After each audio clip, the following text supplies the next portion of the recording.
দীর্ঘ 12 বছর পর জয়পুরে গণপিটুনির ঘটনায় সাজা ঘোষণা। জয়পুর তৃণমূল কংগ্রেসের অঞ্চল সভাপতি সহ 7 জনকে যাবজ্জীবন কারাদণ্ড সঙ্গে আর্থিক জরিমানার নির্দেশ দিল বিষ্ণুপুর মহকুমা আদালত। 2012 সালে জয়পুর থানার হরিণাশুলি গ্রামে ইন্দিরা আবাস যোজনার টাকা তছরূপের প্রতিবাদ করায় গণপিটুনির শিকার হয়ে মৃত্যু হয়েছিল গোলাম কুদ্দুস শেখের। জয়পুর থানায় 41 জনের বিরুদ্ধে অভিযোগ দায়ের হয়। 13 জনের বিরুদ্ধে চার্জশিট পেশ হয় বিষ্ণুপুর মহকুমা আদালতে। বুধবার এই মামলায় সাজা ঘোষণা হলো। 2012 সালের ঘটনা।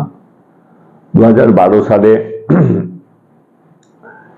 তখন রাজনৈতিক একটু অস্থিরতা ছিল। সেই রাজনৈতিক অস্থিরতার কারণে একটা গন্ডগোল হয়েছিল।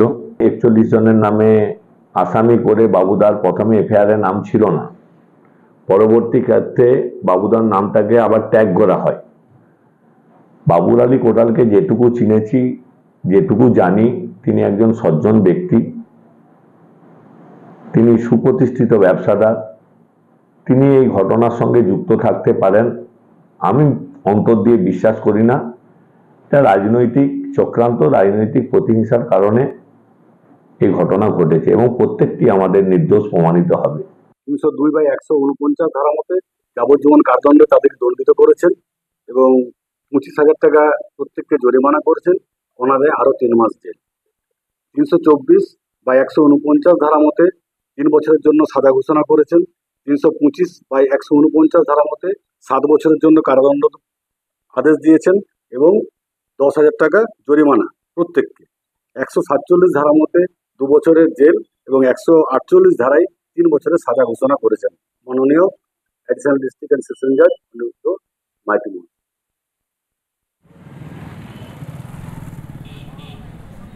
রাজ্যে সম্প্রতি গণপিটুনির ঘটনা বারবার উঠে আসছে, আর এরই মধ্যে 2012 সালের বাঁকুড়ায় জয়পুরে গণপিটুনিতে খুনের ঘটনায় তৃণমূল কংগ্রেসের অঞ্চল সভাপতি সহ 7 জনের যাবজ্জীবন কারাদণ্ড ঘোষণা করলো। আমরা দেখছিলাম যে রাজ্যের মধ্যে বারবার উঠে আসছিল গণপিটুনির ঘটনা, আর এরই আবহে 12 বছর আগেকার এক গণপিটুনির ঘটনায় সাজা ঘোষণা করলো আদালত, রায় দিল বিষ্ণুপুর মহকুমা আদালত।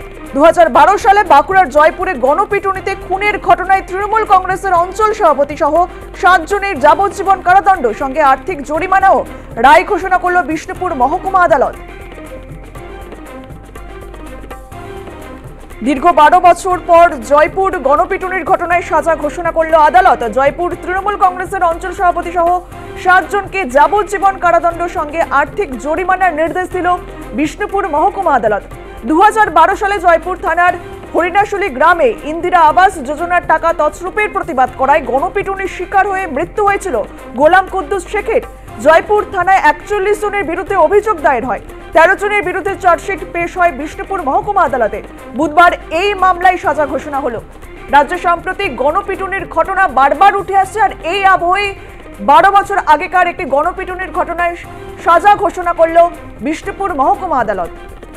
2012 সালে বাঁকুড়ার জয়পুরের গণপিটুনিতে খুনের ঘটনায় তৃণমূল কংগ্রেসের অঞ্চল সভাপতি সহ 7 জনের যাবজ্জীবন কারাদণ্ড ঘোষণা করল বিষ্ণুপুর মহকুমা আদালত, সঙ্গে আর্থিক জরিমানাও।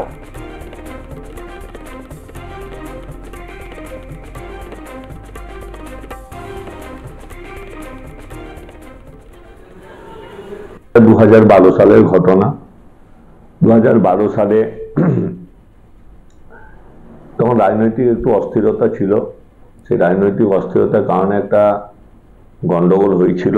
41 জনের নামে আসামি করে বাবুদার প্রথমে এফআইআর নাম ছিল না, পরবর্তী ক্ষেত্রে বাবুদার নামটাকে আবার ট্যাগ করা হয়।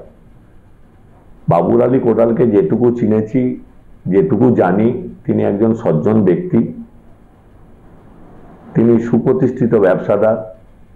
তিনি এই ঘটনার সঙ্গে যুক্ত থাকতে পারেন আমি অন্তর দিয়ে বিশ্বাস করি না। এটা রাজনৈতিক চক্রান্ত, রাজনৈতিক প্রতিহিংসার কারণে এই ঘটনা ঘটেছে এবং প্রত্যেকটি আমাদের নির্দোষ প্রমাণিত হবে। 302/149 ধারা মতে যাবজ্জীবন কারাদণ্ডে তাদের দণ্ডিত করেছেন এবং 25,000 টাকা প্রত্যেককে জরিমানা করেছেন, ওনাদের আরো 3 মাস জেল। 324/149 ধারা মতে 3 বছরের জন্য সাজা ঘোষণা করেছেন। 325/149 ধারা মতে 7 বছরের জন্য কারাদণ্ড আদেশ দিয়েছেন এবং 10,000 টাকা জরিমানা প্রত্যেককে। 147 ধারা মতে 2 বছরের জেল এবং 148 ধারায় 3 বছরের সাজা ঘোষণা করেছেন মাননীয় অ্যাডিশনাল ডিস্ট্রিক্ট অ্যান্ড সেশন জাজ মাইতি।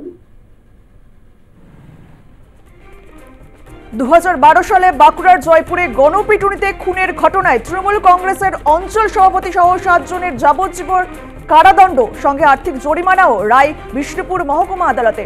রাজ্যে সম্প্রতি গণপিটুনির ঘটনা উঠে আসছে বারবার, আর এরই আবহে 12 বছর পর বাঁকুড়ার গণপিটুনি কাণ্ডে সাজা ঘোষণা করল বিষ্ণুপুর মহকুমা আদালত।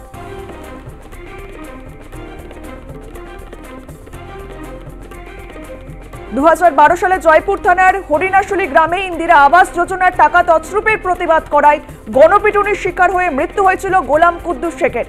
জয়পুর থানায় 41 জনের বিরুদ্ধে অভিযোগ দায়ের হয়, 13 জনের বিরুদ্ধে চার্জশিট পেশ হয় বিষ্ণুপুর মহকুমা আদালতে।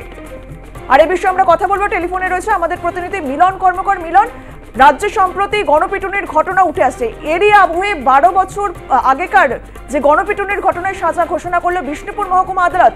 বিষ্ণুপুর মহকুমা আদালত আর কি কি নির্দেশ দিল? প্রশ্নটা আরম্ভ করো। রাজ্যে সম্প্রতি গণপিটুনির ঘটনা বারবার উঠে আসছে আমরা দেখতে পাচ্ছি, এরই আবহে 12 বছর আগেকার যে গণপিটুনির ঘটনা সেই ঘটনায় সাজা ঘোষণা করলো বিষ্ণুপুর মহকুমা আদালত। আদালত থেকে ঠিক কি কি নির্দেশ দেওয়া হয়েছে?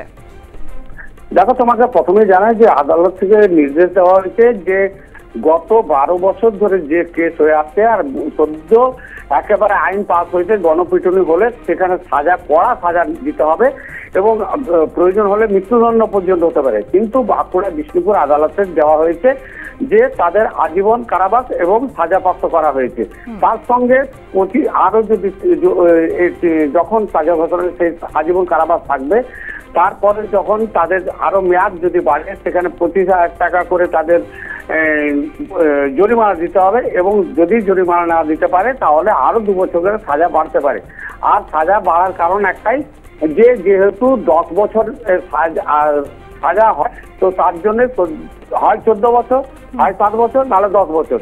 কিন্তু খুব বেশি হলে কারাবাস মানে 14 বছর পর্যন্ত হয়ে থাকে। কিন্তু তার মধ্যে যে আরো আদালত নির্দেশ দিয়েছেন যে ওই সীমার মধ্যে যখন তাদেরকে যে জরিমানা করেছে সেই জরিমানা যদি না দেওয়া হয় তাহলে কিন্তু আরো 2 বছর সাজা কেটে তাদেরকে জেল মুক্ত হতে পারে বলে এখনো পর্যন্ত যেটা বিচারকের নির্দেশ আমরা জানতে পেরেছি।